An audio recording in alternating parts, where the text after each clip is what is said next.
Rob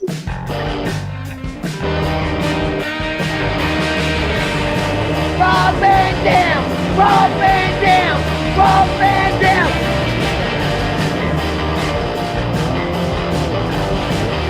I'm Rob Van Dam. The whole show. From Battle Creek, Michigan, weighing 230 pounds, Rob Van Dam. Boom. Happy Friday, everybody. Doing if you're watching live. Hey, Dom, I can't hear you. Oh, yes, I unmuted. Oh, I muted MVP too. Boom. There we go. Wait. Boom. Am I in? You're in. You're good. You're good. It's my bad. All right. Well, hold on. Let me do MVP. Boom. There it is. Watching or listening live, it's a special day. Happy Friday, because we got a special guest, Mr. MVP, who just gave you his name in sign language. Yes. Yes. I don't know if that's actually sign language. It looks right. MVP. Hey, if you tell me that sign language, I believe you. Okay. I do too. I know nothing about sign language. So it's good to be here. Thanks for coming here, MVP. Appreciate you, man. No, thanks for having me, man. I'm absolutely pleased to be here, man. Rob's been an influence and a good guy to me for a really long time. So I'm honored to be a guest. Cool. Yes. Cool. Like Rob said, we're live, everybody. So if you're here, whether you're tuning into rvdtv.com or on RVD's YouTube channel, be sure to hit like, subscribe. We got some of our usual here in the house. Jem the Dawn's here. He says, how's everyone's Friday? The Friday streams hit different. They sure do. Chad Driggers is in the house, too. He says, sending love and best wishes to Dom, Katie, and the twins. Yes, definitely. We got some new folks in here, too. Matt. Mouthpiece Murphy. I know Maddie, he's in Australia. He sent some super chats in since he's probably sleeping right now. But thank you all for tuning in. But I had no idea you guys were close friends. I had no clue about that. So how did you guys, obviously you met in WWE, but how did that all come to be, you guys forming a relationship? I think that it was, if I'm not mistaken, it was one of those deals at first where I think Booker, was friends and gave me the okay. Like it was somebody. I think it was Booker. Yeah, I think that sounds right, Booker. Yeah, and usually, like if one of my good friends says, "Hey, this guy's really cool," then usually that's enough for me for a good. Yeah. The referral program works good for RVD. Yeah, same for me, man. If somebody who I respect signs off on somebody, then that's good enough for me until proven otherwise. And for me, it was crazy because. When I tell the story of my entry into pro wrestling, I can't tell the story without ECW. Okay. And when I was in prison, I was at the work release center, and there was a correctional officer there, Daryl Davis, but he worked on the indies as Primetime Daryl D. And I used to ask him questions because in the morning time, we couldn't leave the work release center till 7 a.m. So after you've had breakfast and everything, people would kind of mill around at the front door from 6:30 to 7, and he would bring in VHS tapes of the pay-per-views or of his matches. And one day I said, "Man, how do you guys do that shit without really killing each other, man?" And he was super cool, and we ended up hitting it off. And he was like, "Look, man, I see you out there playing basketball. You're athletic, you got some size. When you get out, if you want to learn, I'll teach you." And I was like, yeah, okay. I, need something to keep me out of trouble. And around that time, I'll never forget, in prison, I used to listen to a lot of AM talk radio. Mm-hmm. And I think there was a radio show, I think it was called Wrestle Talk America or something like that. I'm not sure. It was something like that. And I was listening to it, and I hadn't seen wrestling in years. Like the last thing I saw was when I was at DeSoto Correctional, when they used to show the abbreviated WWF show for 30 minutes on Sunday. And we could never watch the end of it because count time would always happen. So we'd be able to see the first 15 minutes, and then we had to go to count. So I'm talking the Lex Express era. Yokozuna and Lex was the last time I saw wrestling. Fast forward, I'm hearing these guys talk about this new wrestling, ECW. Everybody's calling into the show talking about ECW. And I was like, damn, what's this? And Taz was the special guest. And, I'm listening to this dude talk. I don't know what he looks like. I just hear him, being a heel, slick rapping, got that heavy Brooklyn accent. And I'm like, everybody's just talking about when will ECW be available in my area? When will it be? I'm like, man, what is this ECW phenomenon? And again, just show you how long I had been away from wrestling, because my mom used to take me to the Miami Beach Convention Center when I was in first grade. So, I grew up with wrestling. And we used to do shopping trips at Walmart where you can go pick up toothpaste and paper, toilet paper, whatever you need. And I opened up a PWI and I saw a picture of Big Papa Pump. And underneath it said Scott Steiner. And I started laughing. I go, look, they put the wrong caption under this guy, because the last Scott Steiner I saw, had a long mullet, and I didn't recognize this guy. Right. So finally, ECW became available on TNN in South Florida. And I had this little thing where I used to go to Alcoholics Anonymous on Saturday night to get out of the center. Like a handful of, some people really needed it, and some of us would go just to get out. I'd go eat some cookies and drink some coffee and just kind of sit around. But when we would get back to the work release center, it would be in count. And they'd put us all in the day room, the TV room, while they were doing count. And there's an unwritten rule in the Florida prison system that if a television program is already in progress, you can't vote to change it. So I'd be in there and I would put it on ECW. And I remember watching it going, what the fuck happened to wrestling? Like, what is this shit? Like, holy shit. And I'll never forget, like, that first night when guys, it was count time and guys came in the TV room and they were guys, man, we don't want to watch this bullshit, old fake ass wrestling. We don't want to watch this shit. And I was like, nah, dog, we watching this shit today. And as a matter of fact, there was one issue, like me and the dude almost got into it. I said, dude, if you change that TV, you're going to have to run it, man. Like, you ain't changing that TV. Yeah. That was like week 2. By week 5, it was sold out. Like, everybody would put chairs in and put towels, to hold their space. Everybody was watching it, and everybody was like, whoa, what the fuck? Because it wasn't the wrestling we grew up on. It was this new, energetic, crazy shit that was just off the chain.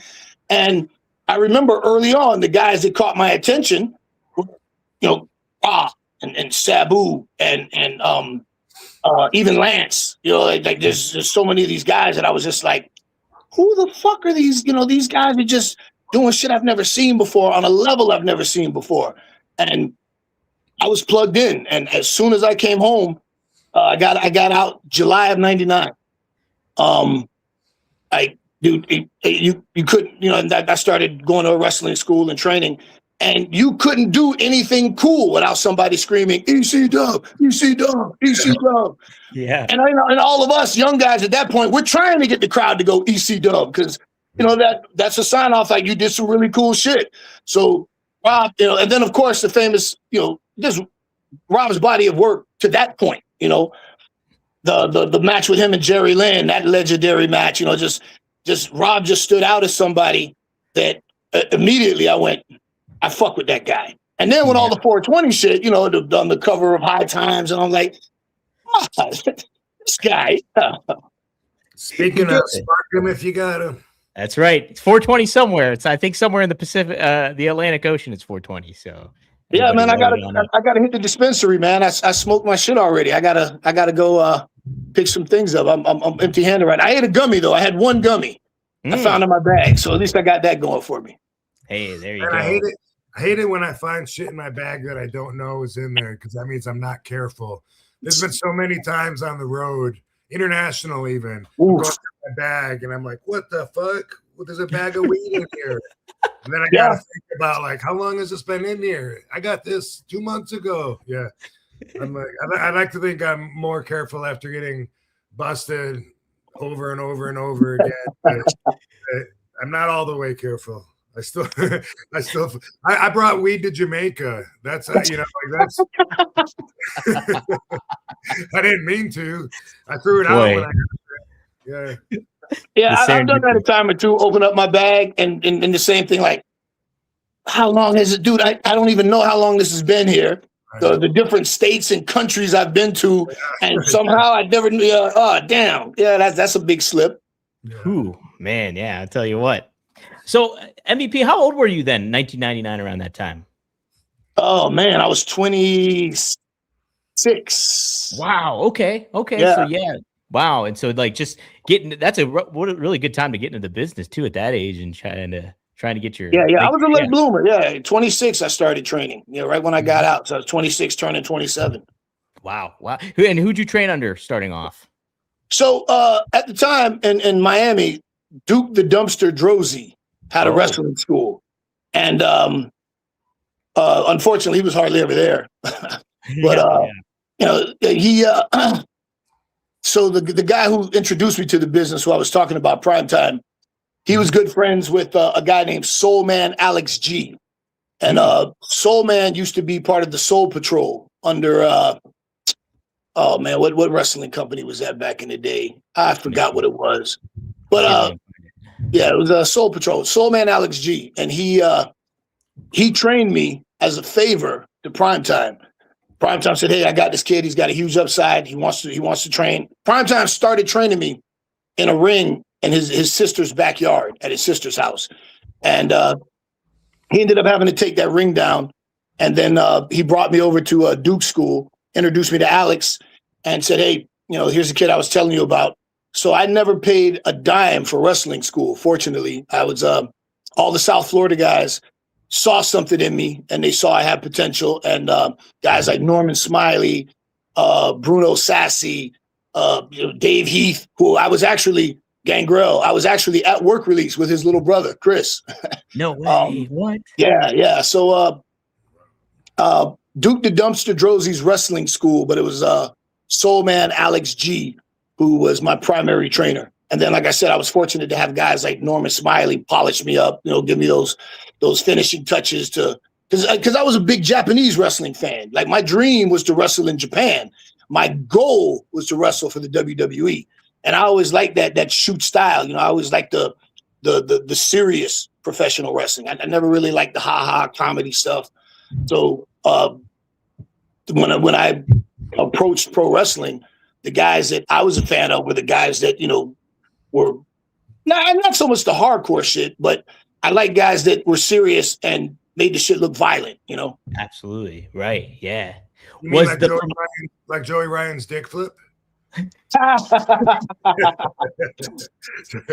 something random that popped in my head. It's funny because I won't say the promotion, but I was working for a promotion many years ago, and the owner of the promotion wanted to book me against Joey Ryan on the show. And I was like, "Look, man, I won't do it." And at the time, nothing had come out about Joey Ryan or anything yet, but I had no issues with Joey Ryan, and he was always a cool enough guy. But I'm like, "Look, I don't do ha-ha. I don't do comedy. You're wasting him, booking him against me.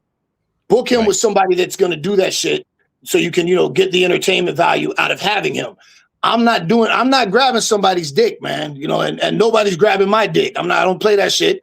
I mean, not that there's anything wrong with that, if that's what you're into, but it's just, not for me. Don't take offense to that. Yeah. So, but that's not my style of wrestling, Yeah, absolutely too. And that's what's so engaging about those early days of ECW too. You're talking about is like seeing a dude like Lance Storm and then Taz with all the suplex and aspects like that. And then Sabu, what he's able to do, compare that with Rob. You have this whole diverse, but still this kind of like underground, like hard hitting kind of aspect of it all. You want that legitimacy to what you bring to the ring so many times. So. We think here's one way I think of the opposite sides of the spectrum here. Think of let's say New Jack or the Gangsters. They did zero wrestling, all hardcore or garbage style. And then look at someone like he mentioned, like Lance Storm or Jerry Lynn, who all they did was wrestling. They didn't even do hardcore stuff. Right. Those are like exact opposites. Yeah. But I've always said, they all fit in ECW. Well, I've come to the conclusion over the years that wrestling is a buffet. Yeah. There's a little bit for everybody, and when you go to the buffet, you take from the pans what you like, you put it on your plate. What you don't like, you just walk past it. And I've always said I never understood wrestling fans, that tribal mentality. Wrestling fans that will hate a promotion and say things like, "Oh, I hope they go out of business," or like, I don't like orange soda. Not a fan of it, but I don't want Sunkist or Orange Crush to go out of business. You like orange soda, drink all you want. I'm just not going to drink it, and I'm not going to say, "Oh man, you suck because you like orange soda." Like, no, I never understood that. No, I didn't get it either. It doesn't make it. And the more competition there is, the better wrestling gets, because it's like everybody raises their sea level. Well, it's better for the fans and for the boys. The boys and the girls. The practitioners of the craft. We're able to make more money, and the fans get a higher quality product. A rising tide lifts all ships. That's it. 100%. 100%. We are of the same cloth with that. I created fucking a company with some partners. The partners didn't work out that well.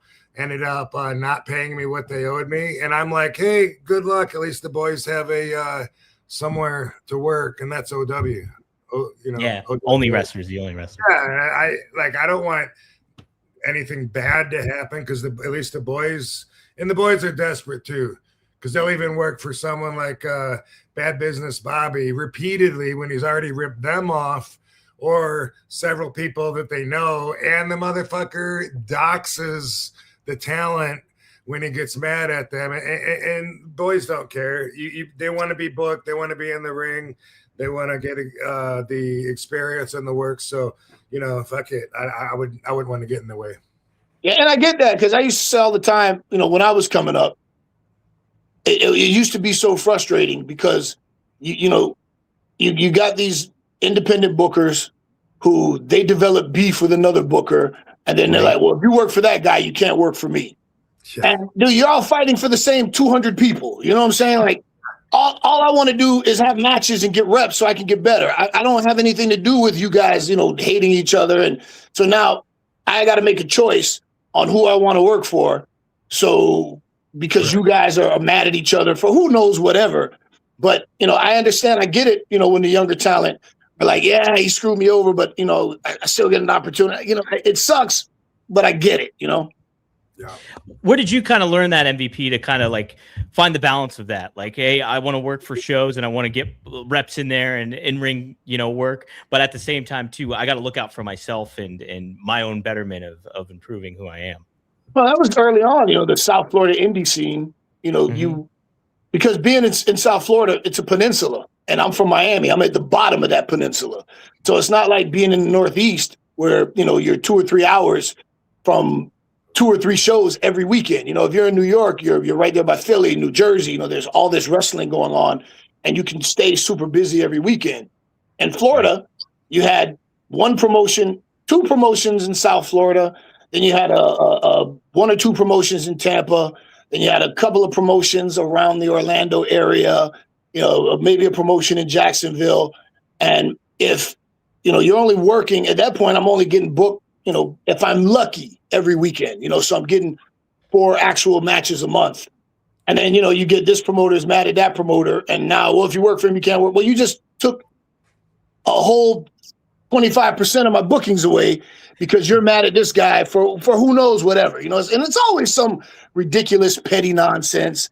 And usually these guys end up squashing it and being back cool later on, or merging, or, who knows. But I got that lesson very early on. And, when it used to be that, what I found is you usually had one promotion that was a better quality promotion that ran less, and the other promotion ran more, but it was a lower tier promotion. So do I want to have more matches for a shittier company or less matches for a better company? There were decisions to be made. And sometimes, I made a good one, and sometimes I made a bad one. But ultimately, I just, I got to the point where I was like, man, screw you, man. I'm going to go work for this guy. He's always treated me well. I always get paid. And, it goes the way it goes, Absolutely. Absolutely. No, that's good stuff. Super chat we have here from Galileo. He thanks for whatever monetary fund that is. 420 with MVP, aka I'm coming. Nobody can stop me. So awesome.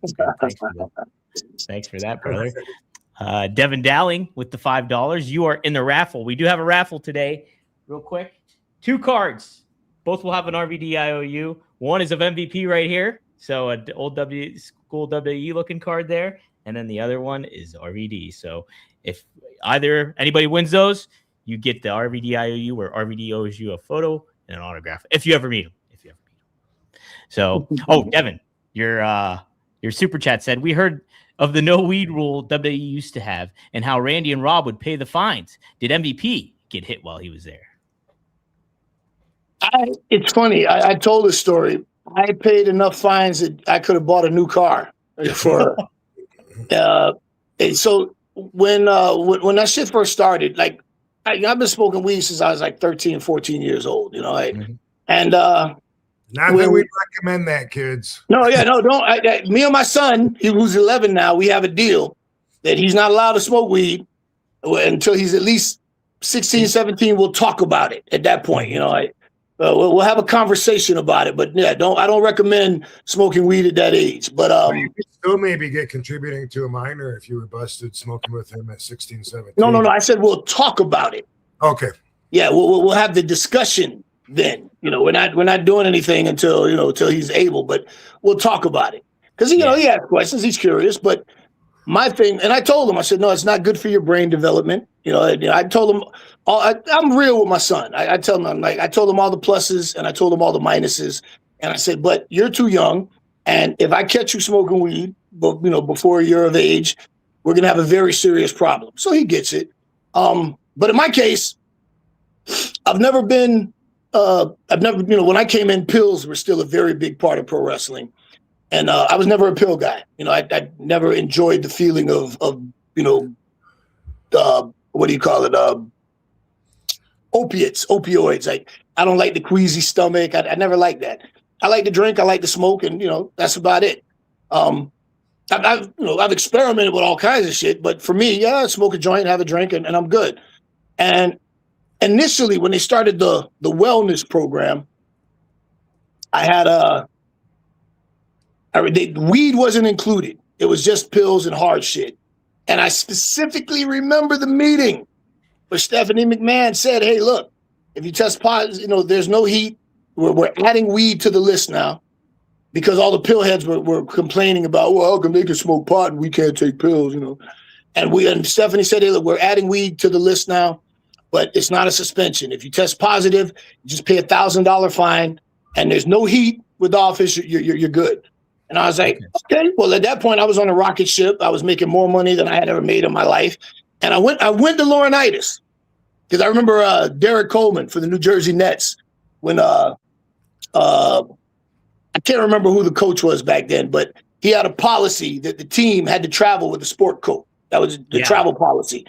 And DC went to the coach and just gave him a blank check. And that's a wrap, So I went to Laurinaitis and I was like, hey, man, so we get tested once a month, right? And he said, yeah. I said, and if you're positive, so that's 12 times a year. So can I just give you a check for $12,000 and we call it even? And, we laughed about it, but then a few months later, they changed their whole policy and it was like, hey, kid, this is your 5th time testing positive for pot. We got plans for you. You're still testing, you said there was no heat for smoking, man. Yeah. What the hell? And then I remember when Dr. Maroon, they called everybody together and they said, because the $1,000 hasn't been stopping anybody from smoking, we're raising the fine now to $2,500. And he specifically said, I want you guys to know we're not trying to catch you. We're not trying to set you, and it's not what we're trying to do, but effective immediately. There was no grace period. Effective immediately, the new fine is $2,500. And that was at a pay-per-view. And then they texted us, they tested us the next day at TV. So I think I probably had like, because me and Randy used to joke about it. Me, Randy, and Evan Bourne. He was in that group. Oh, okay. And we would like compare notes to see who was in the lead for fines. Yeah. And I think that I had 11 grand, I think. And then when they started the 2,500, they got me like 2 more times. And I said, all right, man. All right. You got me, man. You got me. I'm done. Man, That had to be frustrating, though. It's just like. Well, then I started smoking spice. I discovered spice. Oh, Rob was talking about that. Yeah. But that's before it got stupid. When it first came out, it wasn't bad. I remember the guy at the head shop said, hey, I told him, hey, man, I get tested now. And he said, hey, try this shit. And I bought it, and I remember I smoked it, and then I went, oh, damn, I'm high. This stuff works. Yeah. I wasn't licking the walls. I wasn't jumping off the roof. I wasn't, it was just like, I was high. And I remember I brought it on the road, and me, Spanky, Santino, and Randy, I'm telling them about this stuff, and they're like, nah, that's bullshit. I'm like, I'm for real, dude. We all smoked it, and they were like, yo, where do we get this from? And it didn't take long. All these companies started, I guess, trying to outdo each other, who could make the most powerful shit. And then it got out of hand, it got crazy, and everybody's got some messed up story from somebody they know or their own experience from smoking that Mr. Nice Guy. Oh, man. I was just gonna say Mr. Nice Guy was my favorite. Was it? Yeah, and I smoked that for like 2 years, probably ish.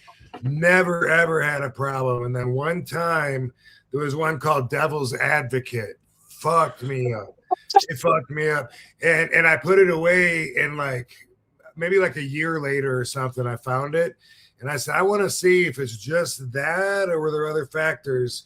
And so I smoked it, did the same thing again. So it was definitely the exact fucking strain. But yeah, that was it. It was legal. You could buy it at fucking pipe stores, head shops. Yeah. No problem. And, Rob, it's stronger than weed too. Sometimes. Some of that stuff was bad because I remember when I was wrestling in Japan, they started selling spice in Japan, and they had lounges where you could go and you could buy spice, and you could get a pipe or papers or however you wanted to smoke it, and they had it categorized here's the mild, here's the medium, here's the strong, and they don't play with weed in Japan. You get caught with weed in Japan, you go into jail. Really? Yeah, they're not just going to pat you on, slap you on the wrist and throw it away and tell you to go home. You're going to jail. So I didn't, unless you were plugged into the Yakuza or the Nigerians, you weren't really getting any good weed in Japan. And but I would smoke the spice over there. And I remember, I won't say his name, but one of the boys, he liked to smoke, and he smoked some spice. And he had a terrible reaction. He just guys, I'm out of here. I got to go. And he just fucked off. So we went to his hotel room to check on him. And we knocked on the door, and he was in his underwear doing Hindu squats, sweating bullets, just doing squats. And we're like, are you okay? He's like, nope. Nope. Hey, man. That would be me. That would be me if I fucking. And then, after a while, it wears off. And he was like, I'm okay, but I'm good. I don't ever want that again. And I wanted to say, it was while I was in Japan, I never had any one of those freak out moments with spice, but I do remember I was sitting outside the bus at a rest stop, and I smoked a little bit. Then I remember just my heart racing and getting kind of dizzy and feeling bad, and man, I've never experienced that before. And I got on the bus, and I was really anxious and uptight, and it went away, and I thought, okay. And then the same shit, I smoked it again, and I had an unpleasant reaction.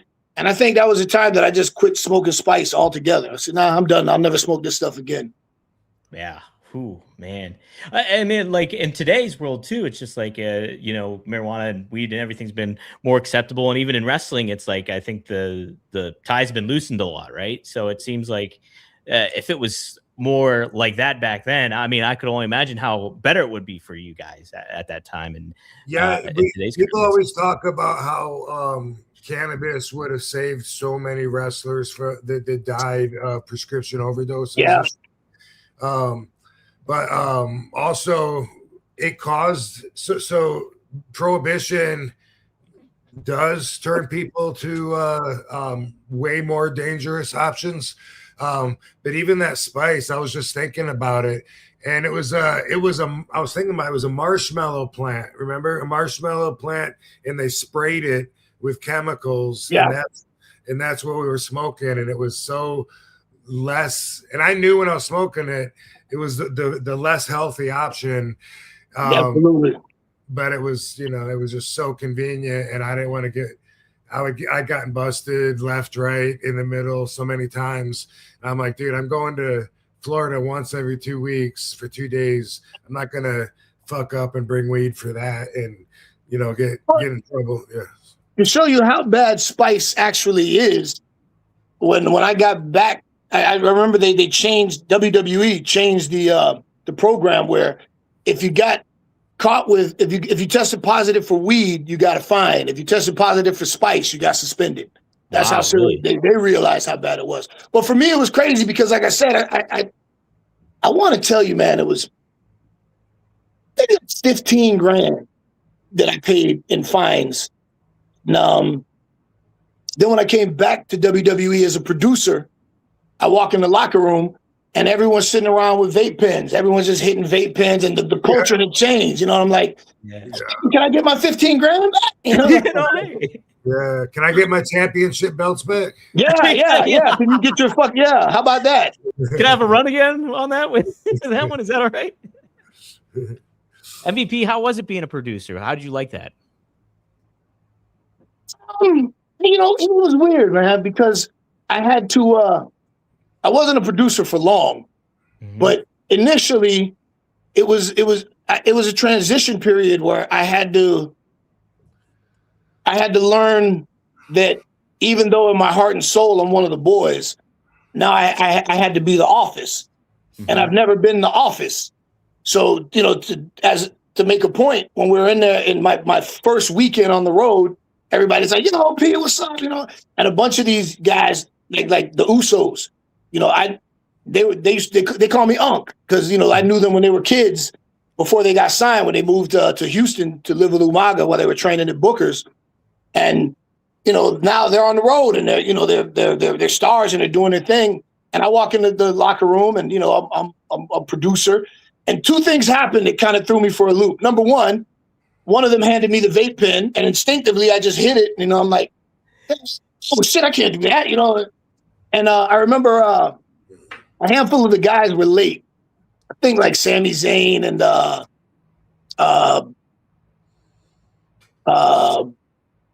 Elias, and they come over to me and they're like, hey man, we're sorry we're late, man. We apologize. We ran it. I'm like, I don't give a fuck. Yeah, you're here, good. And then I'm like, oh, that's why they're apologizing. Oh yeah, I'm office. Yeah. So yeah, but I enjoyed working with younger talent and, kind of helping with psychology and teaching. What I didn't like was the emails and the corporate aspect, and like I didn't enjoy that so much in the WWE because it's very constricting and very corporate in nature. But in other situations where I was a producer for smaller companies, I enjoyed it. I enjoyed being able to contribute in a different way. And even now at AEW, I'm not they call them coaches. I'm not a coach, but I do have talent come and ask me, for some insight or my opinion, on promos or different things about a match, and I'll contribute where I can. I don't go around giving advice, but if they ask me for it, then I'm all too happy to give it. How much? Go ahead. No, go ahead, Rob. Yeah. Yeah. And I think I know the answer. I'm not sure, but is like if you're working for the WWE administration, is it either so structured, or do you know how big your slice of the pie for the day is, so you don't step on other people's toes or speak too loud, in a way that like your job, what's expected from you, and how loud to squeak to get the grease. Well, when I was there in that position, they give you your assigned match or matches. You get, and that's all your obligation. One or two, but they give you, and again, this is how it used to be. I don't know how they do it now, but when I was there, they give you the whole show. You get the email, and then you have to go match by match, and you have to give your opinion your critiques, your suggestions for every single part of the show. Okay. And then you send it in, and then they would have the production meeting, and everybody would talk about it. Well, what do you guys think of this? We got this match, and everybody would save their piece or give an idea on, well, instead of doing that, I thought that maybe we could do this, or for a finish, Rob had a great idea about this, but I thought, what if we tweak that part? And so it was a collective effort where they would have the production meeting for the show. But when you walked out of there, you had one match or maybe two. I don't think I ever had more than one match. And, in terms of, what your slice of the pie was, you were very clear on what your responsibilities were and what you needed, what was wanted out of the match, what you had to relay to the talent, and what you had to get out of it. And then, once you were in Gorilla, you got the cans on, and, you're talking to the truck about, okay, here comes this, here comes that. It was, part of it was fun, exhilarating, but part of it, was high stress because, as Rob can tell you, Vince, you never knew, Yeah, sometimes right? Vince was like, God damn it, that's great. And other times Vince was, God, who's the fucking producer for this shit? Who the fuck wrote that? Do that? You're like, well, Vince, you told me to tell him to do that. No, I didn't. Yeah. Like, oh, okay, no, you didn't. All right, Vince, cool. All right. How much, when you would get a run sheet like that and like they'd want your suggestions and stuff like that, how much would you be thinking about, oh, this is what I think they should do compared to like, oh, this is what Vince would like? Well, like I said, Vince was the end all be all. Sure. His word was final. Mm-hmm. And if you pitched an idea and he liked it, he would give you credit and go, yeah, that's a good idea. Let's go with that, Mm-hmm. And if he didn't, it was just like, no, we don't like that. I don't want to, or sometimes he was that, that's a good idea, but that's not what I want for this, Mm-hmm. So, you had clear direction. It was just sometimes he would forget what he directed you to do. Right. Which had to be frustrating. Every producer that's ever worked there has a story. I bet my life.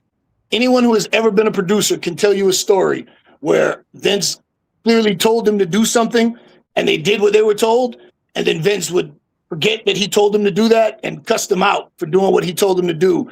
And then I dealt with it. I've seen it happen to other people. And it's funny now, but it wasn't funny at the time. No, right? Vince was funny too because just the way he was, he would yell at you. He was a yeller. He'd lose his cool and he would yell at you. And then 30 minutes later, it's like that shit never happened. He would talk to you, everything was fine. He'd talk to you and I'd be scratching my head like, I thought you were mad at me. No, he wasn't mad. He was just upset at that shit at the moment. And that was 20 minutes ago. Now we're dealing with this now. I'm like, oh, okay, And once you understood that, once you figured it out, then, okay, all right. The first time you're getting yelled at, you're like, oh, okay. I'm fucking fired. But you know what, though? I'm not going to say any names because I don't want to throw anybody under the bus. Who was it? I won't do that because I respected them a great deal. But let's just say that my heart was broken by some producers that would tell me to do something when I was talent. Mm-hmm. They sent me out there to do something very specific. And then I did it. And when I came back, Vince was pissed off and he'd take off the headset and MVP, why the fuck would you do that? What? And the producer who told me to do it is standing right there with his head down. And and I'm looking at him like, you going to speak up? And it happened to me twice with two different producers. And I remember like, and after a couple, I'm not going to stooge. I'm not going to say, well, he told me to do that. And if you had done that, Vince would have got mad at you anyway for being a snitch, Right, but right.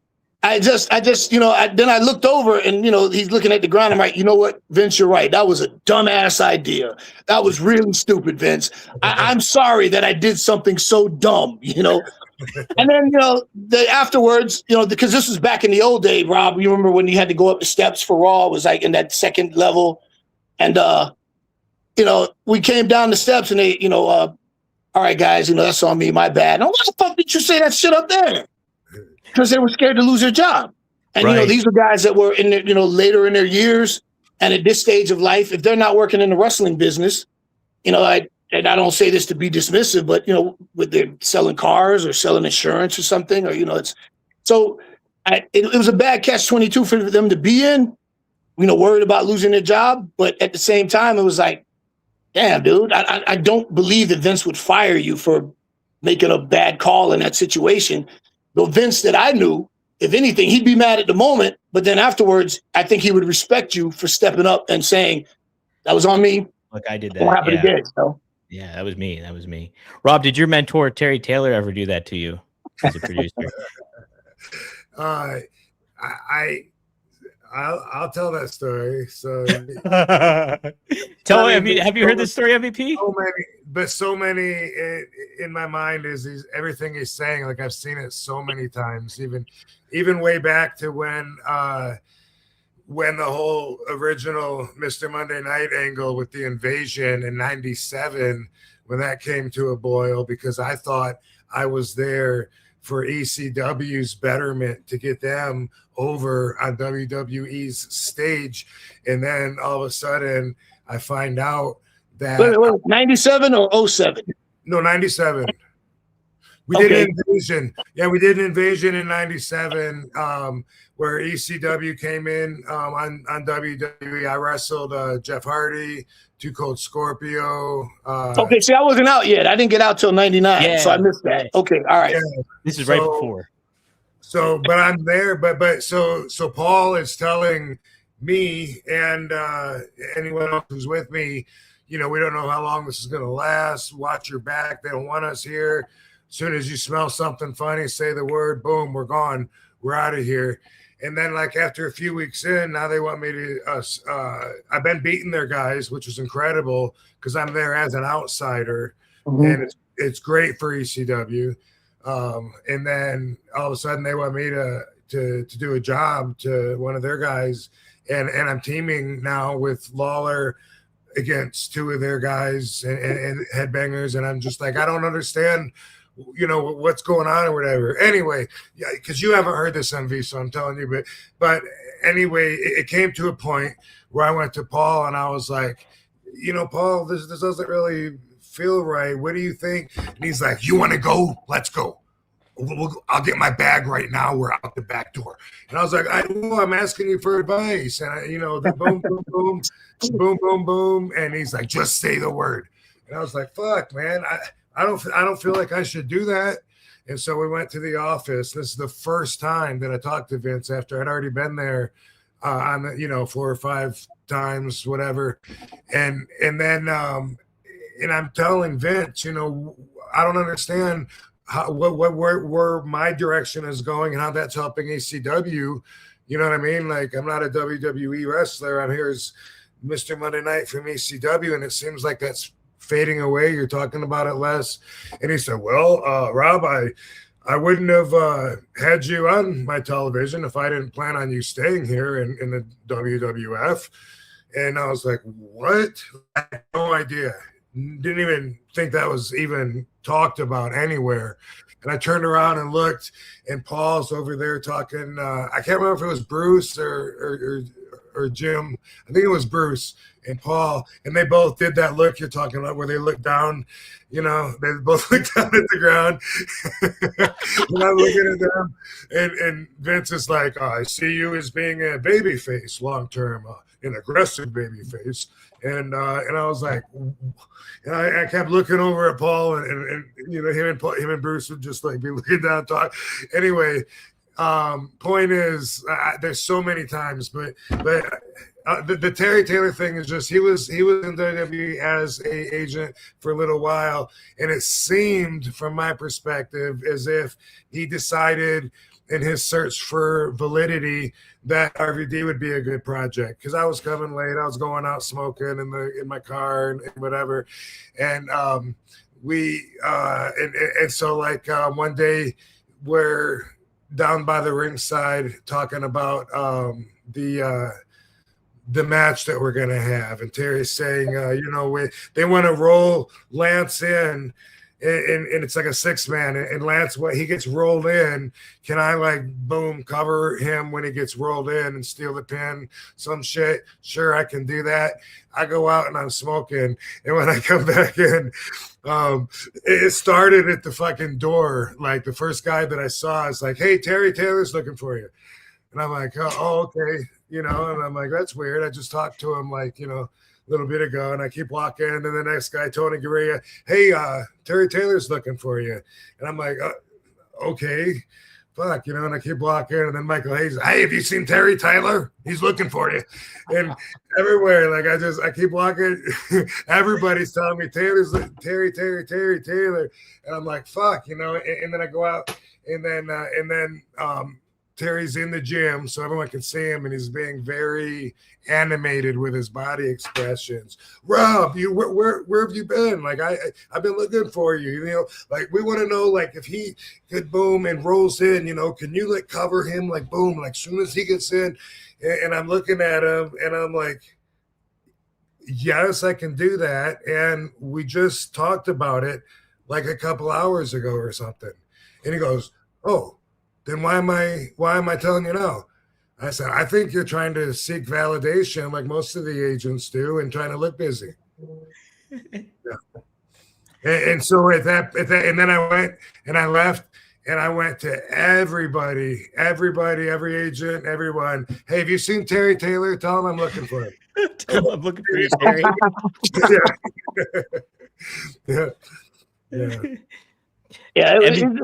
It's sometimes, man, the wrestling business, and it doesn't matter what company you're in, because no matter what, the wrestling business, first of all, it's an ego-driven business. Everybody's pushing to be the best.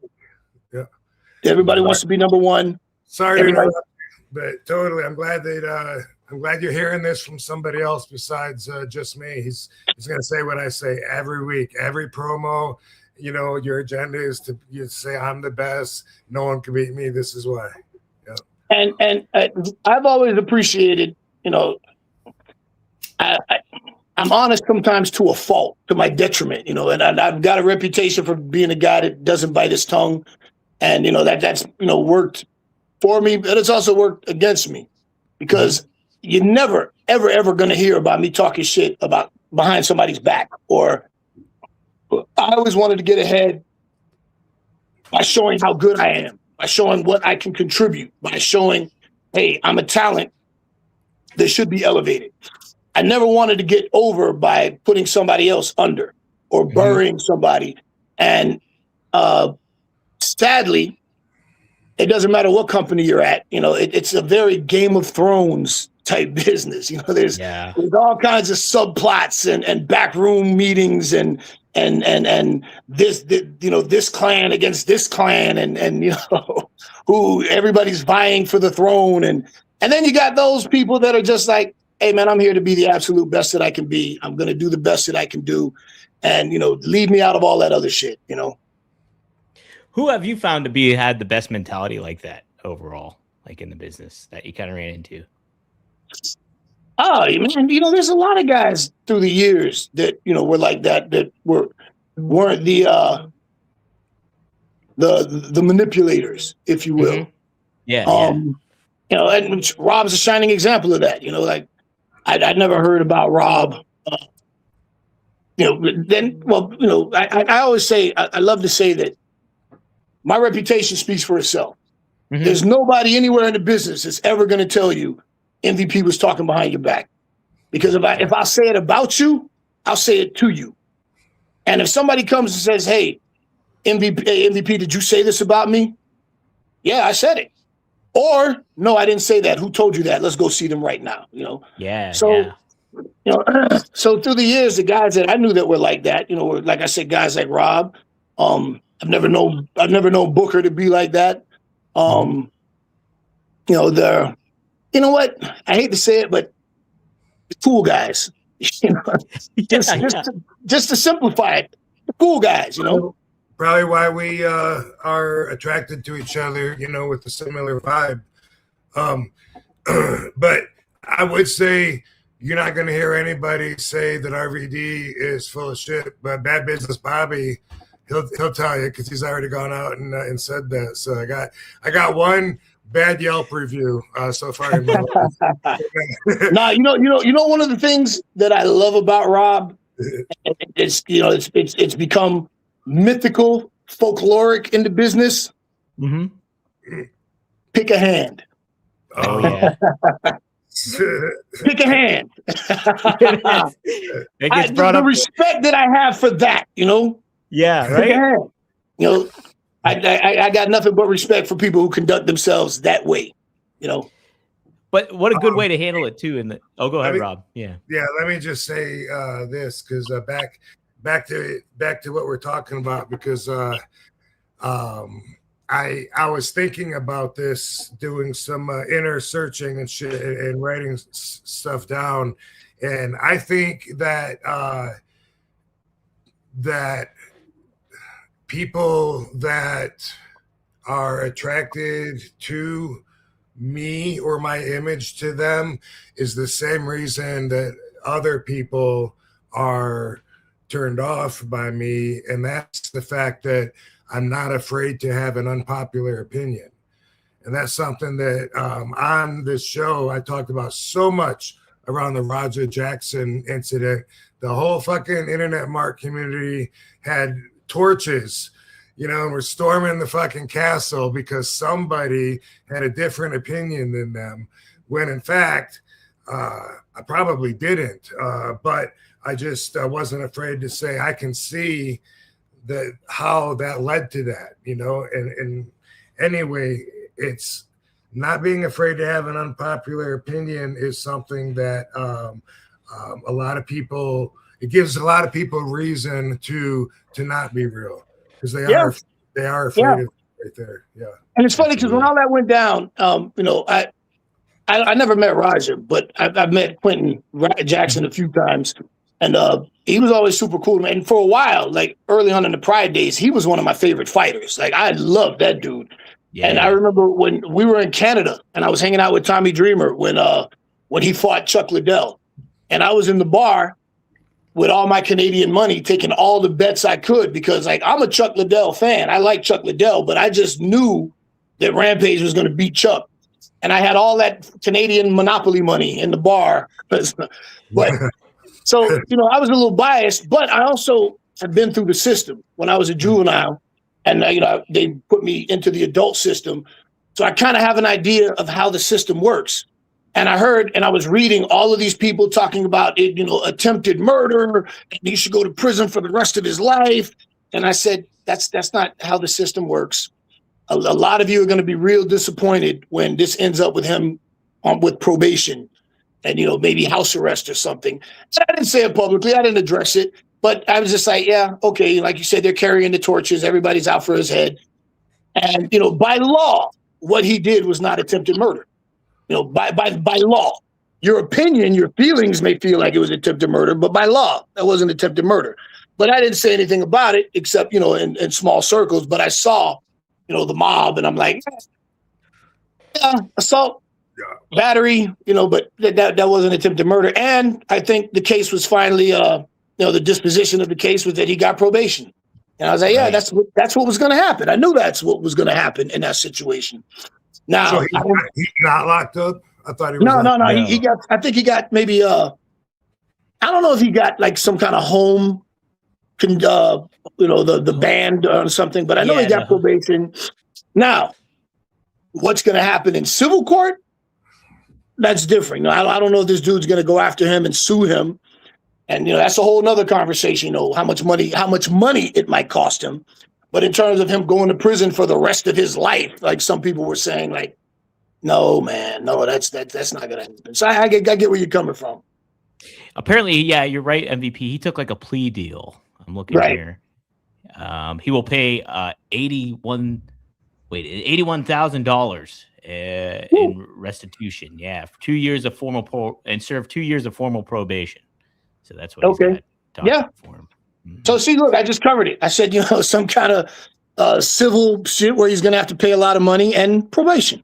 Yeah. How about that? Oh no, but that's if he loses the civil suit, right? I don't. Well, I mean, 80-some thousand in restitution. I don't know if that's enough for. I can't remember the guy's name who he banged up.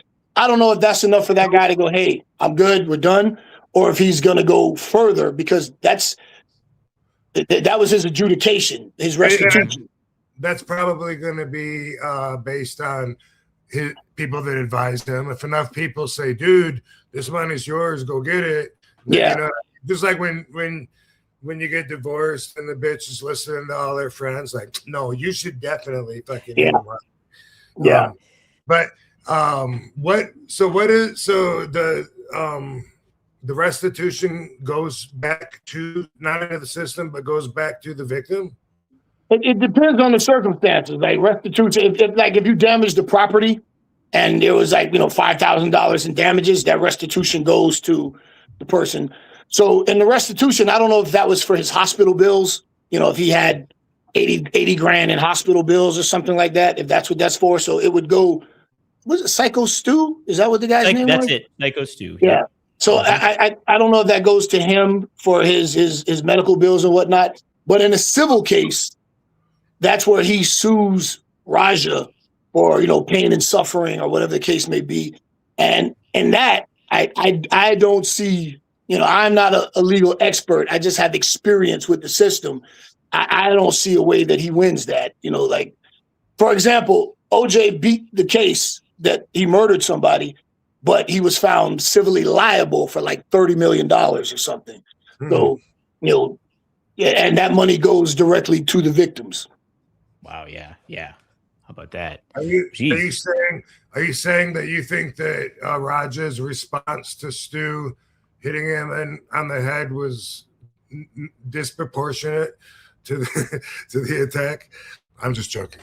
Yeah. Well, no. What I'm saying is that for that 80 grand for the courts to say $80,000 in restitution, usually that money goes for whatever damage. So I'm guessing, I don't know. This is just a guess. I'm guessing that must go towards his medical bills or something like that. I'm sure he had to go to the hospital for quite a bit. We all know if you don't have insurance, which many indie wrestlers don't, right.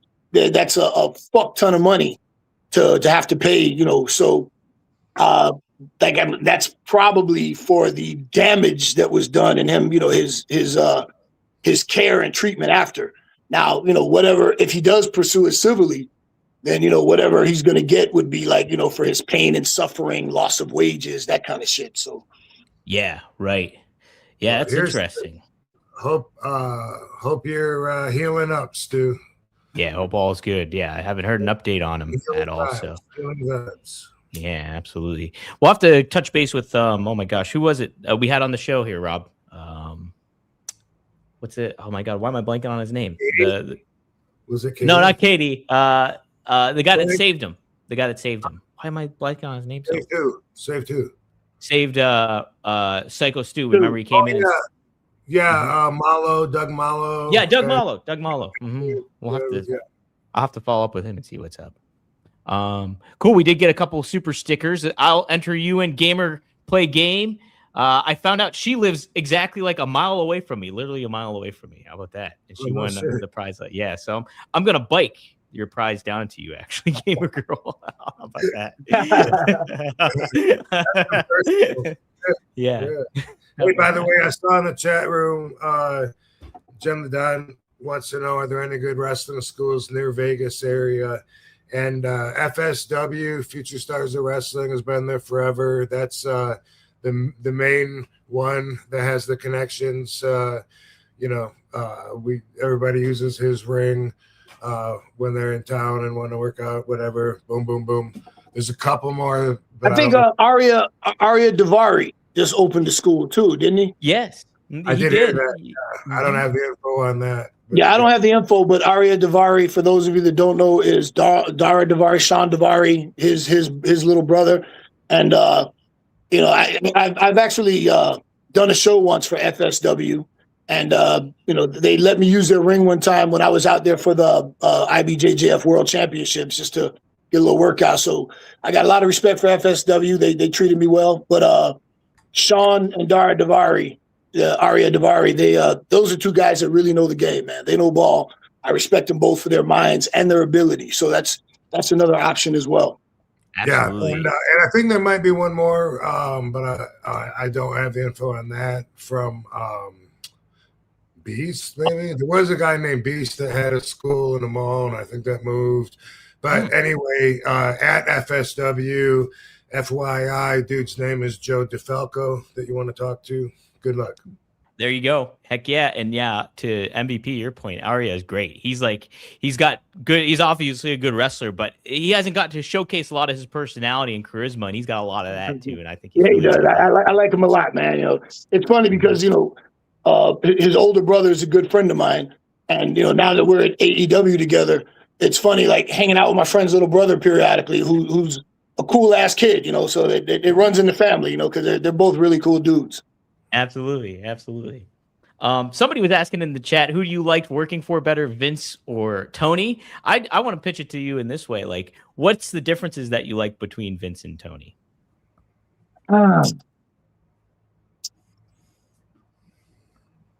So dealing with Vince, for me,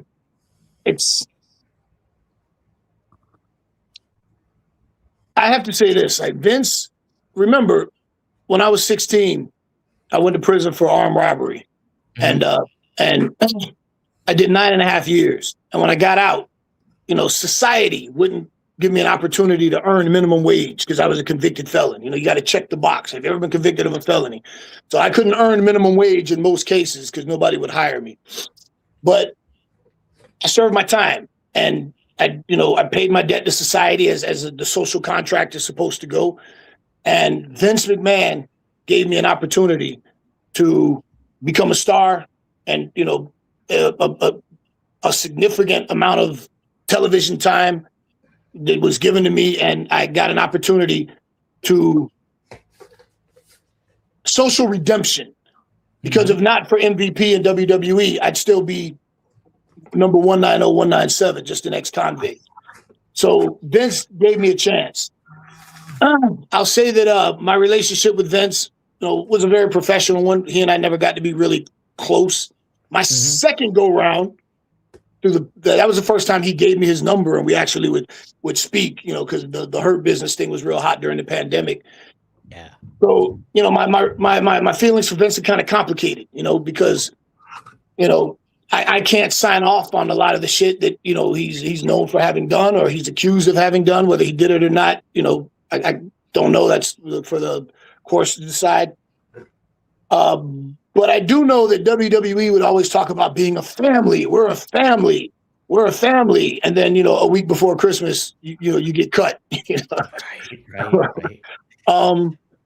So I'll say, working for Tony genuinely cares about the wrestlers, his wrestlers, his company, his level of passion, his fandom for wrestling. Yeah, it's a different vibe, because WWE, it was very corporate. It was the walking on eggshells, so to speak. It was just a different vibe. Whereas AEW is completely relaxed, man. There's no tension backstage. There's nobody worrying about, am I going to get cut this week? And Vince was only accessible to certain people. And if you wanted time with Vince, you had to put in a request to get time with Vince. And if you mattered enough, then maybe you could get an audience with Vince, And if you were high enough on the totem pole, you could just knock on the door and walk right in, At AEW, everybody has access to Tony. Tony will make time for you, and he'll talk to you, and he'll hear you out. And, he's almost too nice. Yeah. So it's in one case, it's working in an environment that was very, very, very stiff, very, very tight, very corporate, versus an environment where, everybody's laid back and everybody's relaxed and everybody's having fun. So, you got two billionaires that couldn't be more diametrically opposed from one another, How about that too? It's just so weird to think about. Yeah, two different billionaires, and you're getting those two different personalities. It's what a wild business wrestling is. Yeah, they could not be more different. Yeah, absolutely. I bet. Yeah, no, and the thing is too, it's like people will be critical of either product, so many of the times, but I don't think people really consider all the inner workings that go into a lot of the aspect and the relationship that's get formed, like, and particularly, you hear about things with Tony and how caring and generous he is to some people that are either going through physical ailments or certain things like that. And he doesn't tout about it or anything like that. You just hear about it later on. Yeah. So that's what's a great aspect of it all too. And I was talking about this a little earlier. I don't understand the vitriolic tribal behavior. Right. Like, I love AEW, WWE sucks. Oh yeah, well I love WWE and AEW sucks. Dude, I don't really like. I don't really care for McDonald's, but I don't hate McDonald's. If I prefer Five Guys, or I'd like a flame broiled Whopper over a fried Big Mac. But I'm not mad at McDonald's. I'm not angry at McDonald's. I just don't eat it. And then sometimes, hey, you know what? It's been a while. Let me have a quarter pounder. Let me, I just don't understand the tribal hatred. And you read some of this shit online, and people hate your wrestling company. It's like, dude, it's wrestling. It's entertainment. Have fun. Like, relax, man. Yeah. So you think McDonald's a bad Yelp review? No, I don't. It's like, hey, man, I prefer other burgers over McDonald's, but I don't say McDonald's. Oh, McDonald's sucks, man. I prefer to go across the street. Yeah, they get a little. Five Guys. I think Five Guys is my favorite fast food burger. If I'm going to have one, I personally think In-N-Out is overrated. Okay. I don't think it sucks. I don't disparage In-N-Out. Oh, you guys, your burger sucks. Your fries are trash, man. Cannibal style is stupid, man. Like, oh, man, this hot chocolate's bullshit. Yeah, I just don't care for it. Hey, you want to go to Five Guys? You want to go to In-N-Out? Is the whole car wants In-N-Out? Sure, let's go to In-N-Out. There's something on the menu I'll get. No, man, I'm not going. I hate that place, man. It's not that serious, man. It's really not that serious. To that, for anyone listening, my life got way better when I started spending a lot more time loving and a lot less time hating. Yeah. Hey, ain't that the truth, man? There's a lot to be said for that, for sure. Love is the answer, man. Mm-hmm. Yeah. Very much is. Absolutely. And like I'm like when it comes to telling people, like friends that you love them, like I think I could tell MVP, say love you, bro, but usually it's really awkward for me, like with dudes and stuff. Like I guess it depends on who it is. Yeah. And as I've gotten older, I've become way more comfortable with who I am and understanding life a little better. So, telling somebody that I love them now is a lot easier for me to do than it was, 20 years ago. And Rob said, hey, man, I love you, bro. There's nothing wrong with that. There was once upon a time that if I said I loved you, you were somebody exceptionally close to me, and it was, you were, blood family or whatever. But now I realize that, there are levels of love, and there are lots of people that I love, and there's people that I have an extreme dislike for, Right. But I try to do a lot more loving than I do hating. And even if you can't tell them, it's a big step just telling yourself. Yeah. Mm-hmm. That's what I realized with a lot of my friends that and people that I used to, have the stiffest matches with, and used to be in that competitive state of mind where I was like, man, fuck these guys, whatever. And then I don't know, say Bubba Dudley for no, but there's just a lot of guys in that, where now, it's like, man, I love seeing that guy, you know what I mean? When I run into him and shit, and it's like,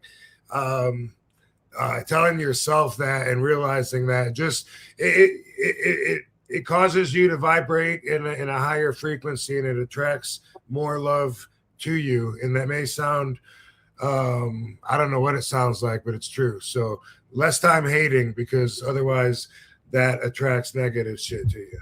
Somebody told me something a long time ago that, Rob, the term that I use for that is woo woo shit. Like the woo woo shit, the spiritual. Oh, I love you. But somebody gave me an analogy a long time ago that I thought, damn, man, that's pretty heavy. And they were saying, like, when you had that kind of that hatred for someone, it's like you swallowing poison.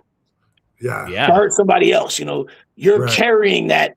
And that's not to say that I'm not working on that. Like, there are some people that I fucking hate, and I'm working on that to not hate these people. But when people wrong you in a certain way, it's, sometimes it's a process to go, hey, let me woosah and let that go, because I'm only hurting myself carrying that vitriol for someone, So it's better to get the meter to go like, bro, it's better to get the meter to go to zero, because like you love, could really care less, whatever, and then like around zero. This is hard to fucking do here. I know I'm not taking a field sobriety test here.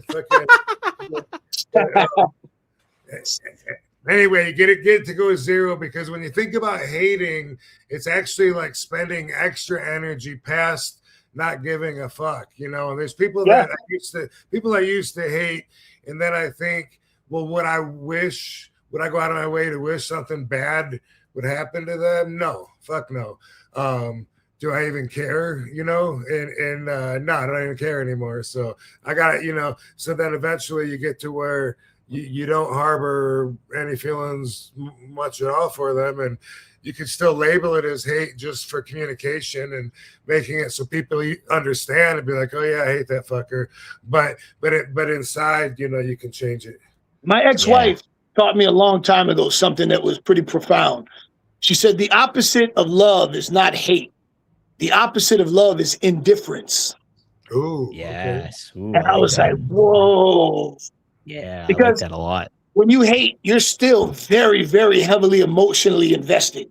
Right. Mm-hmm. Whereas indifference, that's worse than hate, because if you got an ex-girlfriend that hates you, and you could see she's still emotional, but pass that, Rob. Let me get that. Yeah, pass it up. You know what? To change the subject real quick, in my career, I have only wrestled high twice. Really? Because I like to quote Clint Eastwood, a man's got to know its limitations. I'm not a guy that can wrestle high, because I don't like to do activity high. Like when I do jiu-jitsu, like high rollers, like all the jiu-jitsu guys like to get high and roll. I don't like to exert myself when I'm high. I want to kick back and watch some cool shit on TV, listen to some cool music. The only exertion I want to do when I'm high is have sex. That's it. I don't want to fight. I don't want to wrestle. And also, I know that I forget shit. I slow down. I don't perform at my best when I'm high. So I would never get in the ring and potentially hurt somebody or hurt myself because I forgot a spot or my reaction time was slow, because that's how it affects me. Mm-hmm. And do you also not smoke before you work out? No. I don't like to do that. I know a lot of guys do, but I tell people all the time, afterwards, I'm smoking like a Navajo chief, But early in my indie career, I had like a little goofy match that I had to do with somebody, and I got high, and it wasn't bad, but I just remember thinking like, yeah, I probably shouldn't do this again. It was okay. And I wrestled Rob once. Rob and I have only had one match in our careers. And we touched a few times at WWE, I think Survivor Series or something. We had a spot or two, but we only had one match, and it was for a West Coast indie company. ECW. Yeah, there you go. And I remember Rob calls me outside to talk about what we're going to do. Just put an outline together and do some shit.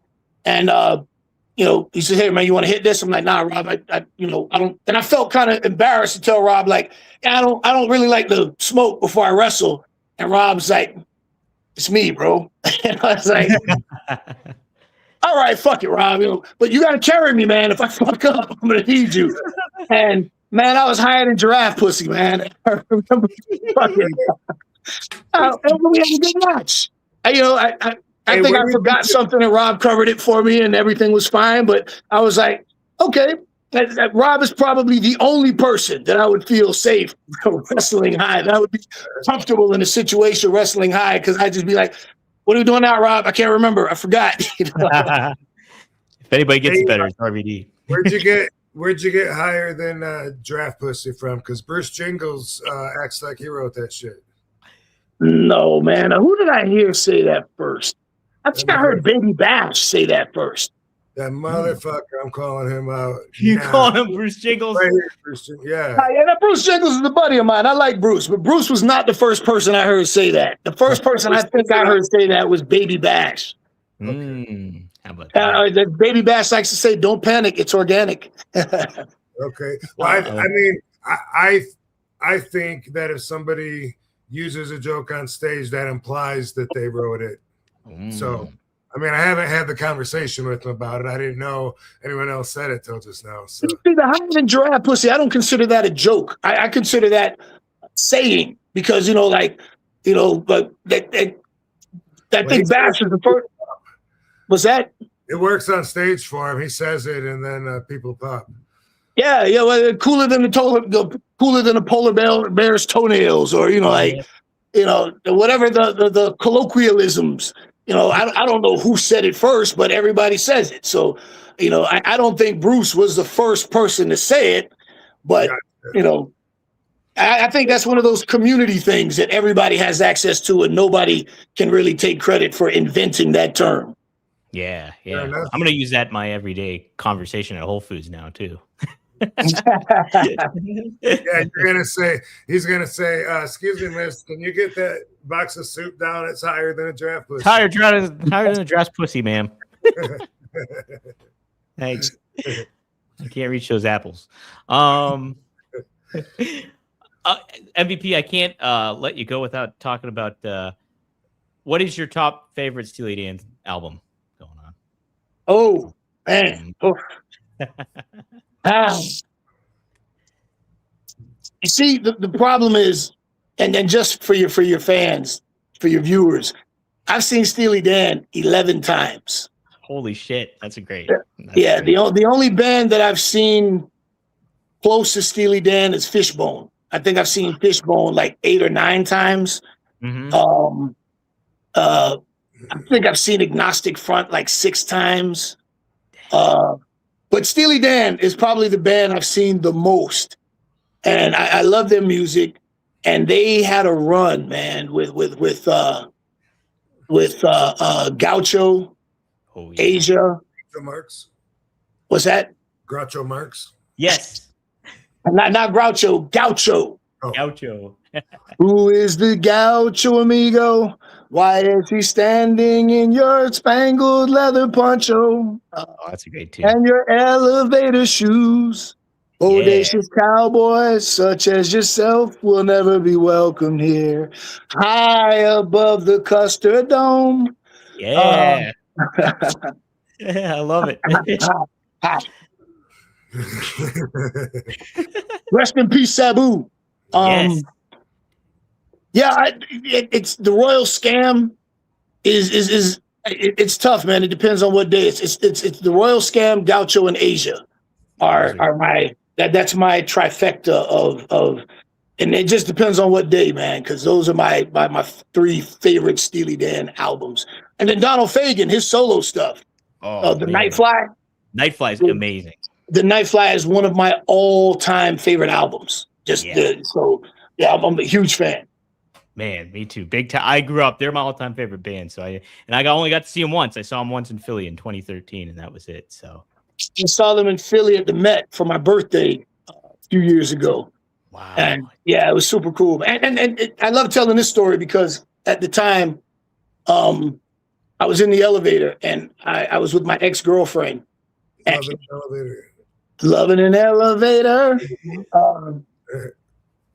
This guy walks into the elevator and he's got a lanyard, a Steely Dan lanyard, like, and I saw, man, you headed to the gig? And he goes, yeah, man.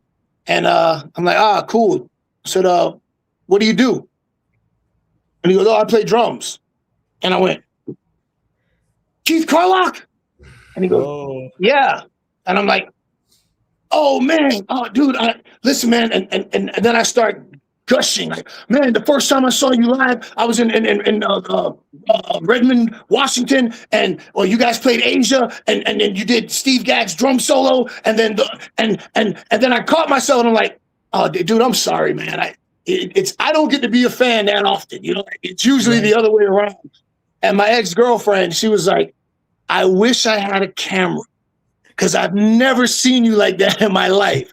Like, you were fanboying out. And, that drum solo in Asia, Steve Gadd just went ham on that. And it's my favorite part of the show when they play Asia and Keith Carlock goes fucking ballistic on those drums and he kills it. And Wayne Shorter originally played the saxophone on that. And I can't remember the saxophone player now, but when he comes in playing sax over Carlock's drums, and I remember the first time I saw them, we were in Redmond, Washington, and that's when weed was just starting to get legal, and it was legal in Seattle. Yeah. It was Washington State, and man, I had smoked some really good stuff, and I bought front row tickets, and I just remember it was surreal to me, just because now the sun had set, it was night, and just the whole experience of it, and just watching Carlock go ham on those drums. And every time I'd see Steely Dan after that, I would get excited in anticipation for Carlock. And then, when I finally met him in person, dude, I was the biggest fucking fanboy. And he turned out to be a really nice guy. Since then I've kept in touch with him. We message periodically. And that was a moment for me to be a big fan, to be a fan and just to be like, oh. So I understand when wrestling fans come up and they appreciate you, they've watched you, the joy that you've given them from matches and whatnot. But it's not too many times that I've had that with entertainers of whatever that I've been a fan of, and that was one of those moments. But I want to throw this to Rob real quick, because I specifically remember him telling a story about the guy that had the RVD Sabu tattoos, and Rob said, yeah, I see the tattoo, and I'm like, whoa, and then I'm like, whoa. Whoa. Yeah. Now I've seen many. That might have been when the first time I saw one, but now I've seen many. And sometimes fans have me autograph on their arm, and then they tattoo on the autograph. They say they're going to. So I bet they do. Yeah, probably. Right. Yeah, they probably. Unless it wipes off. Yeah, then that's a question. Rob, have you ever got to? I don't know if I ever asked you this. Have you ever kind of fanned out on somebody that I knew you were going to ask me that, dude. Yeah. I was thinking in my mind, if he asks, I'm sure that I probably have, but I don't know who. So for me, my answer is going to be, when I was a kid, I did that to all the wrestlers, I would fucking stalk them. Walking out of the Kellogg Center, they had to cross the street to get to the parking lot where their cars were. And they had to deal with me and my friends taking pictures of them like paparazzi and asking them questions, and how come, oh man, you almost had him beat. The ref didn't see it, but I saw it. He cheated, and we. So I know what that's like, and I'm sure there is probably somebody that I would, but I don't know who that would. No one comes to mind. I don't know. I was trying to think of, and I always joke around, well, half joking, cannabis and concussions. My memory is not what it used to be, but I was trying to think of God, man, what the legendary weed strain developer from back in the day. God, I can't think of his name. Who was the guy you mentioned last week, Rob? You don't mean Jack Harrow, right? Jack Harrow. That's what I was thinking of. Jack Harrow. That's what I was thinking of. Yeah, Rob, you ever met Jack Harrow? Yeah, he was a mentor. He was a mentor of mine. Absolutely. I used to, I met him down there at Venice Beach, and I got to hang out with him and soak up a lot of knowledge. And he followed my career for a while. Like there'd be a while I wouldn't see him, then I'd see him at like an advocating get together, something cannabis related, and he would say like, "Hey, you've been doing great," and I'm like, "Oh man, you've been watching?" Because he was watching me rise up and stuff, and that was really cool. And then he had the stroke, and it got harder and harder to understand, what he was saying when he was talking, but. A lot of people don't know it wasn't just a strand of weed, but Jack Harrow was a real dude, and he has a book, which I just saw mine in the storage shed that I was in a few days ago. I don't think I grabbed it, but it's thick like a phone book. It's called "The Emperor Wears No Clothes," he was the purpose of the book, and what he was always advocating, preaching to people was that there's over 5,000 uses for the plant of cannabis, and that the prohibition was all based on money and conglomerate businesses that wanted to keep hemp products out because they were most of them were inferior in producing and in quality of end product as well. So anyway, Jack was really cool. I learned a lot from him. Harry J. Anslinger was the one who was at the tip of the spear, and primarily for people who don't know, and Rob knows all about this, it was because the newspaper magnate William Randolph Hearst. Thank you, Hearst. Oh, nice. He owned hundreds of thousands of acres of trees, forestry, and hemp would undermine his newspaper business and his forestry, and just the money in that. And I think the DuPonts were part of that as well. So there was very, very big money involved in suppressing hemp and hemp products, and of course the medical industry, because cannabis and its derivatives are so valuable. They were like, no, that's stepping on our money. So right. Harry J. Anslinger, one of the famous quotes, and I'm paraphrasing because I don't know it word for word, but Harry J. Anslinger says something to the effect of, cannabis makes colored men feel that they are on par with white men. That's an actual quote. Go look it up. And I'm paraphrasing it, but the whole term marijuana came from Anslinger and trying to racialize cannabis to turn white people off to it for legal reasons. There was Reefer Madness, that ridiculous, I have it on DVD, that ridiculous propaganda movie, and, raving bands of colored men smoking cannabis, raping white women. And it was this real, real bad smear campaign, shortly after the turn of the century.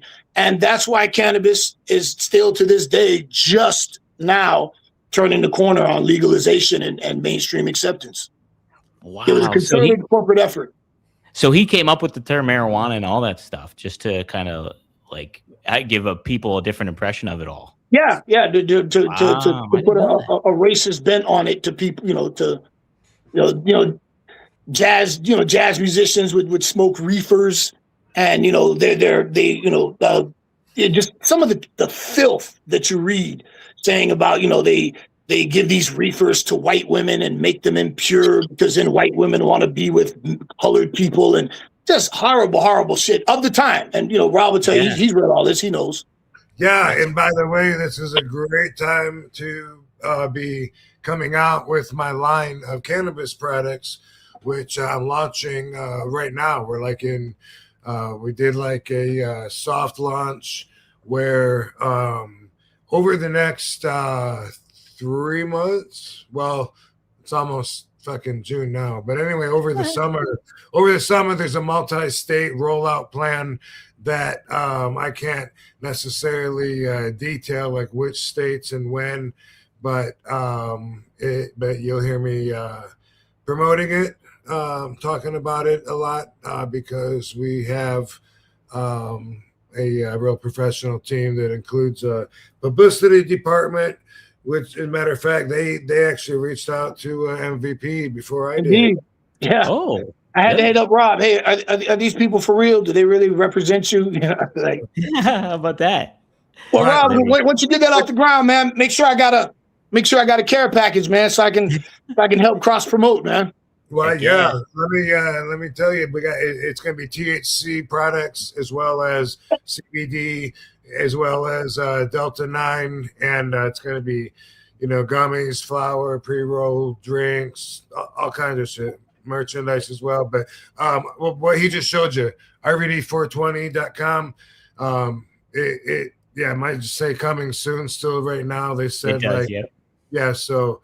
You got to check back with it because of some transition of the domain or site or some shit. I don't know. But also on the CBD side, it's damngoodscbd.com, which I'll be sure to put it in the description too of the show. This episode too. I think they're taking pre-orders on some of the gummy products and stuff. But anyway, right now, like every day, shit is being updated, and so pretty stoked. And like MV was just saying, just recently, like since Nixon made the Controlled Substance Act in 1970, which is when I was born, that fucking long ago. That was a long time ago. My entire life, it's been cannabis has been a Schedule 1 controlled substance. Insane. Yeah. Insane. The cannabis is on the same level with meth. Well, that's unbelievable. Well, all right, meth and cocaine are Schedule 2, and now meth is Schedule 2. I thought it was Schedule 1 because there's no medicinal. Schedule 1 is no medicinal use, right? Is that value and also more harmful to you and society? And meth and cocaine are Schedule 2. Think about that. You smoke everything. I don't know anybody that has ever But I mean, most of that shit started as medicine, Yeah. Heroin was in cough syrup, and cocaine was widely accepted. It was touted. You had medical professionals talking about how great cocaine was for you, Yeah. But I say this: I have never heard of any guy that felt the need to suck a dick for a joint. Lots of people. Lots of people get to the point where they're sucking a dick for crack or taking an alley for meth. Yeah, they should rate it on that, huh? The dick sucking level. Have you ever? Do you need it so bad that you're willing to go in an alley and suck some dick for it? I have never heard of any dude sucking a dick for a joint. Yeah. So MVP, MVP, I thought you were. Oh, go ahead, Rob. Go ahead. I was just gonna say they moved it to a Schedule cannabis. By the way, I keep saying it, just in case you don't know what we're talking about. They moved cannabis to a Schedule 3, which will take a while to go, till everything's changed. But that's prescribable medicine, and I think one thing I'm expecting and looking forward to is a change up in the education. So people will be taught that it is something different. I was taught in school way back in the 70s and 80s that marijuana was like heroin and PCP, and that is all Schedule 1, but it's a hallucinogenic, and they would show us videos of people freaking out, rip their skin off and shit. And it's crazy for me because Rob, I was born in 73, so I'm just a little behind you. And my dad was a cop in Miami in 70s and 80s. Mm-hmm. And he used to smoke weed all the time. Like he had a shoebox of fucking Mexican brick under his bed, Quaaludes on the nightstand, coke on the fucking table, and the weekends at his house, I'd see the same people that I see in the squad patrol cars during the week with my dad are at his apartment on the weekend, and they're playing some Parliament Funkadelic and smoking joints and passing the plate around. And I'd be in the car. My father had a black Lincoln Continental, and we'd be bouncing around in the front seat, and he'd be smoking a joint. And I'm watching my dad, who's a cop, smoke a joint, and my aunts and uncles would be all in the room in the weekend. But I go to school and I'm being told, "This will kill you. It'll." He's doing it, and he's not. I'm seeing all these cops. So I had a very interesting and confusing education about cannabis. It wasn't my parents, but it was my role models that liked weed that really changed my perspective on it. The wrestlers, like, look, they're in great condition. Look at them, and they like weed. Like, that doesn't sound like what I was taught, So, yeah. And I wanted to be like them, Right. So, yeah. So. Absolutely. MVP, when you were oh no, go ahead, Rob. I gotta ask though, in Miami, where was your dad a cop during like the Cuban crisis? And was he part of during the Cuban boat lift, the Mariel boat lift, and then the Haitian boat lift. Yeah, he was a cop. I don't know when he started, but I know he started with county corrections in the 70s. Griselda Blanco stories. Oh yeah, no. By the time the Griselda Blanco stuff was going on, that Dayland Mall stuff, my father was already in uniform, and yeah, he was a cop at that point. But I wonder how close he was to that. I don't know how close he was to that per se, but like, it was the 80s in Miami. It was the Wild Wild West. Cocaine was literally falling out of the sky. Yeah. It was everywhere. Yeah, I grew up in Miami during that period. Every night watching the news, and somebody got machine gunned down. The first time I heard the term cocaine cowboys was my mother used it to refer to the Spanish dudes in our apartment complex that used to hang out at the payphone bank by the back parking lot. I've told this story many times. I'm not exaggerating. It was a hallway that had a bank of payphones, and then there was a laundry room, and it led out to the parking lot behind our apartment building. And that's where the guys, would have their pagers and hang out by the phones. And I heard my mom refer to them as the cocaine cowboys. And no less than 2 or 3 times a week, I'd find little baggies of cocaine that fell out of somebody's pocket, that somebody left at the phone bank. And told the story on my show, Marking Out with MVP and Dwayne Swayze. I have my own show. Drops Fridays on buzzer.com, all caps, BZZR.com, and the Mondays on YouTube at the Marking Out with MVP and Dwayne Swayze. I tell the story about when I was a little kid and I would find these little baggies of cocaine, and I knew what it was. I was a real precocious kid, and I remember some of the adults in the apartment building would be like, "Hey man, I'll give you a few dollars for that," and I'd give it to them, and they'd give me a few dollars, and I figured out like, well, this is G.I. Joe money, man. If I find these little bags, there's like 2-3 dudes in the apartment complex that would give me money for it, and there were these guys, these frat brothers that lived in an apartment like 5 apartments down from me and my little brother, and one day I gave them a bag, and they said they were going to give me the money, and they ripped me off. They didn't give me the money, and I'm like. I'm like 9. Yeah. And I'm pissed off. I keep knocking on the door. I hear them in there, but they won't open, and I started, like crying, like, man, they ripped me off. They took my money. And after that, when I would see them, I'm like, hey, I was like that little kid, $2. I want my $2, and they'd blow me off. And finally, I figured out, because we would play Cops and Robbers, Miami Vice. And I figured out that if you took some sugar and you took some flour and you mixed it up at the right proportions, in a bag, it looked like cocaine. Yeah. So I would do that and put it in little sandwich bags, and we would play, cops, and there's the cocaine, and So one day I put it in one of those little baggies, and I went to the door to one of those frat brothers, and I'm like, "Hey guys, you want to buy this?" And they were like, "Yeah." I said, "No, this time you got to give me the money first because you ripped me off last time. But this is a fat bag. You got to give me $10 or $20, whatever I asked them for." And right. they did, like, they took up a little collection. They came up with the money, and I gave it to them.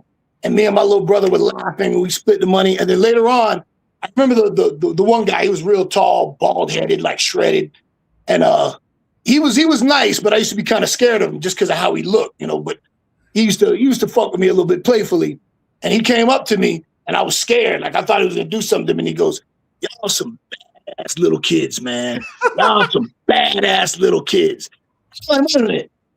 Who's worse, the little kid that sold you some fake cocaine, or you, the adult, buying fake cocaine from a 9-year-old? You know, From a little kid. Man, that's crazy. Guys, I've had a great time. I really appreciate you having me, man. This has been an absolute blast. Let's do it again. So, Rob, I got to get you on my show when I get a chance, man. Yeah, man. Anytime, just let me know. And you got anything you want to plug before? Yeah, just my show, Marking Out with MVP and Dwayne Swayze. It's on the Buzzer platform, bzzr.com. It drops on Fridays. And then if you miss it there, you can sign up for Buzzer. You get it there on Friday. If not, you can get it on YouTube. Mondays at 1 o'clock Eastern, noon Central. The premise of the show is my good friend Dwayne Swayze, who's a Houston-based rapper. We've made some music together. I also rap. I've made some music. You know, it's a fun hobby. And we'd be in the studio sometimes or hanging out, and he'd have a question. He'd be like, "Hey, Pete, what really happened?" You know, or, "Hey, can you tell me about that pay-per-view?"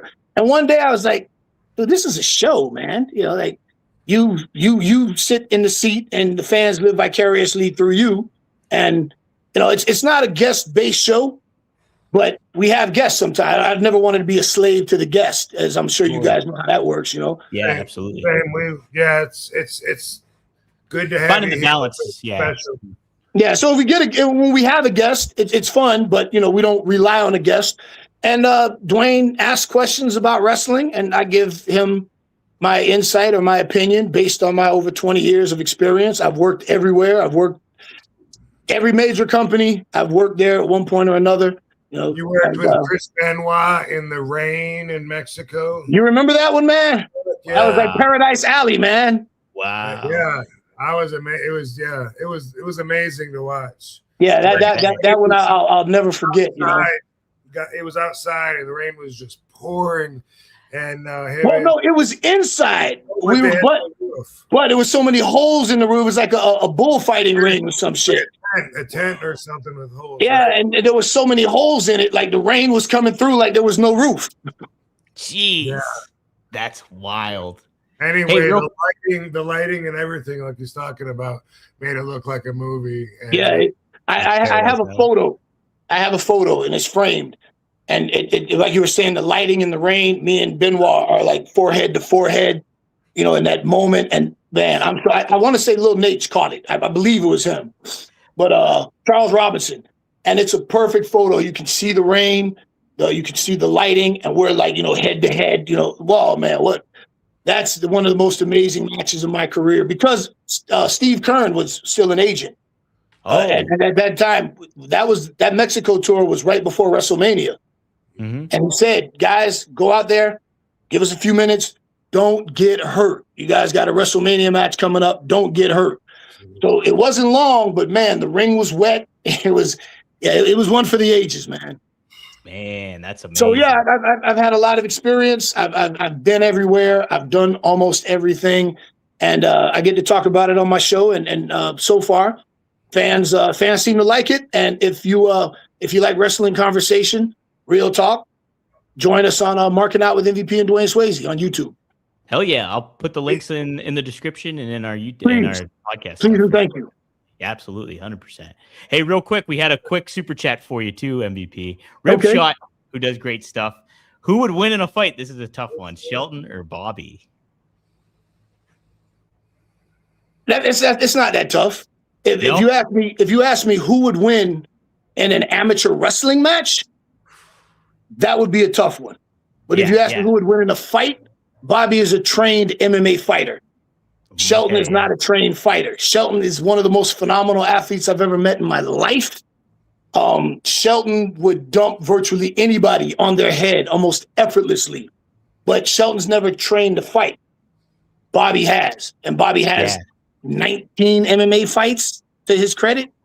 So, you know, a fight and a wrestling match are two different things. And a wrestling match, ooh, man, that's one that I couldn't tell you because both of those guys are elite wrestlers. But in a fight, the edge goes to Bobby because he's actually a professional fighter, whereas Shelton's not.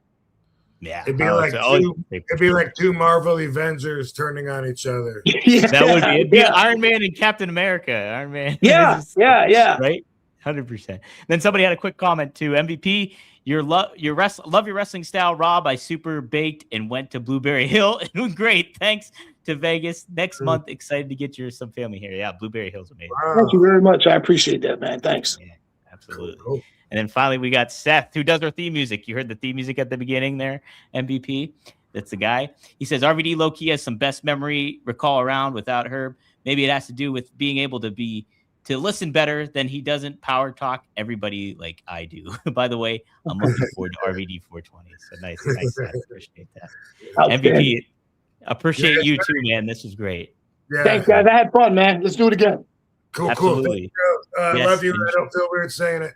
Yeah. You, back at you, man. All the best. Steely Dan for life, man. For life. For life. All right. Take care, boys. Yep. Thanks, Van Dam. Thanks, guys. Thanks, everybody. We'll see you next time on RVD.